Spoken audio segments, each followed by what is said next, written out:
नमस्कार, राजस्थान संवाद में आपका स्वागत है। मैं हूं चेतना आपके साथ। राजस्थान में बीजेपी और कांग्रेस के साथ साथ राष्ट्रीय लोकतांत्रिक पार्टी के हनुमान बेनीवाल और भारतीय ट्राइबल पार्टी जैसे प्लेयर विधानसभा चुनाव 2023 की तैयारी में जुट गए हैं।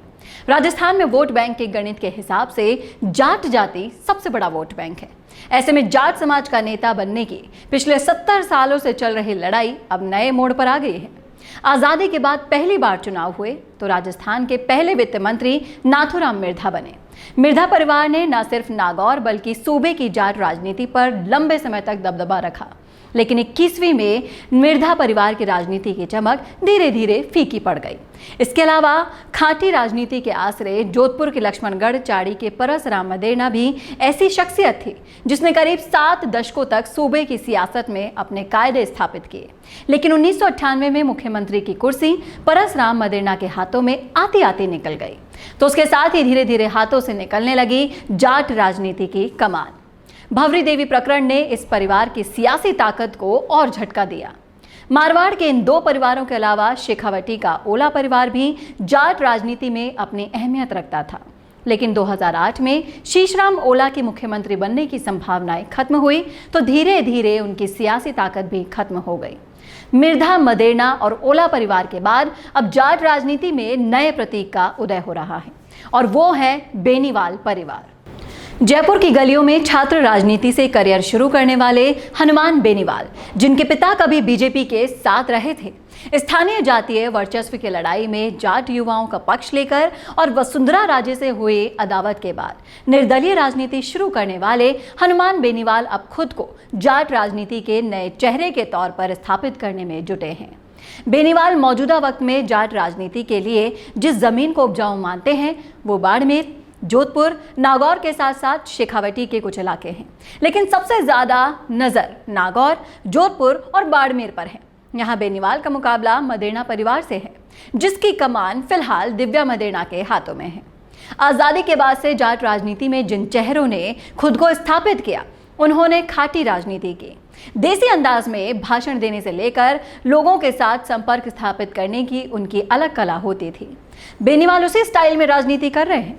जाट समाज से जुड़े हर मामले में बेनीवाल आगे आकर अपना पक्ष रखते हैं, लेकिन इसके उलट दिव्या मदेरणा विधायक बनने के बाद जाट समाज से जुड़े मुद्दों पर या धरना प्रदर्शन से दूर रही।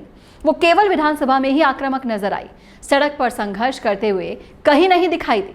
जोधपुर मदेरणा परिवार का गढ़ कहा जाता था, लेकिन पिछले 3 सालों में जोधपुर में तमाम मुद्दों पर हनुमान बेनीवाल सड़क पर संघर्ष करते हुए नजर आए। हाल ही में सीआरपीएफ जवान नरेश जाट की आत्महत्या मामले में चल रहे धरने में दिव्या मदेरणा नहीं पहुंची, लेकिन हनुमान बेनीवाल और उनके समर्थक धरना स्थल पर डटे रहे और आखिरकार परिवार की ज्यादातर मांगों पर सहमति बनी। उससे पहले अग्निपथ योजना के विरोध में जब कांग्रेस केंद्र सरकार के खिलाफ प्रदर्शन कर रही थी, उस वक्त इसी जाट बेल्ट से हजारों लोगों को जोधपुर में इकट्ठा करके बेनीवाल ने न सिर्फ योजना का विरोध किया बल्कि अपनी सियासी ताकत का संदेश भी दिया। जाट के अलावा SC/ST कांग्रेस का मूल वोटर माना जाता है, लेकिन जोधपुर में हुए लवली कंडारा एनकाउंटर के बाद पुलिस पर फेक एनकाउंटर के आरोप लगे तो इसके खिलाफ चल रहे धरने में भी हनुमान बेनीवाल ने ही कमान संभाली थी, लेकिन दिव्या मदेरणा वहां भी नजर नहीं आई। जोधपुर जिला तो छोड़िए, पिछले पंचायती राज चुनावों में भी ओसियां विधानसभा क्षेत्र में राष्ट्रीय लोकतांत्रिक पार्टी ने अच्छे खासे वोट बटोरे और पार्टी के जनप्रतिनिधि को जिताने में भी कामयाब रही।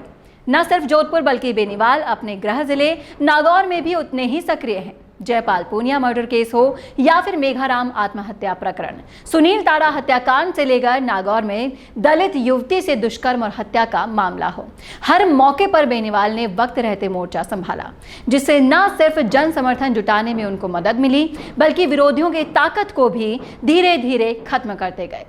जाहिर सी बात है कि मारवाड़ में विधानसभा चुनाव 2023 से पहले जाट राजनीति का सियासी संग्राम मदेरणा परिवार और बेनीवाल परिवार के बीच रहना तय है।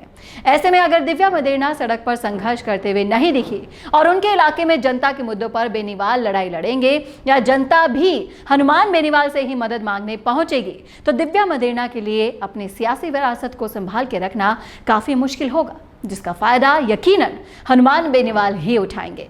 तो ये थी हमारी खास रिपोर्ट। कैसे लगी आपको कमेंट करके जरूर बताइएगा कमेंट बॉक्स में। साथ ही ऐसी ही और रिपोर्ट्स और अपडेट्स के लिए देखना ना भूलें राजस्थान संवाद। नमस्कार।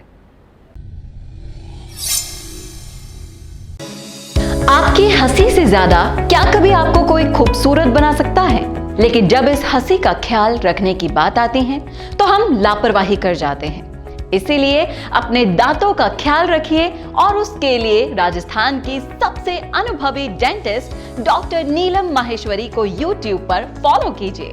डॉक्टर नीलम माहेश्वरी के YouTube चैनल पर आपको मिलेंगे आपके दांतों का ख्याल रखने के लिए वो सारे टिप्स और जानकारी जिसको समझना आपके लिए बेहद जरूरी है। तो आज ही YouTube पर सब्सक्राइब और शेयर कीजिए डॉक्टर नीलम माहेश्वरी के चैनल को, क्योंकि आपके स्माइल का कोई भी विकल्प कभी हो नहीं सकता।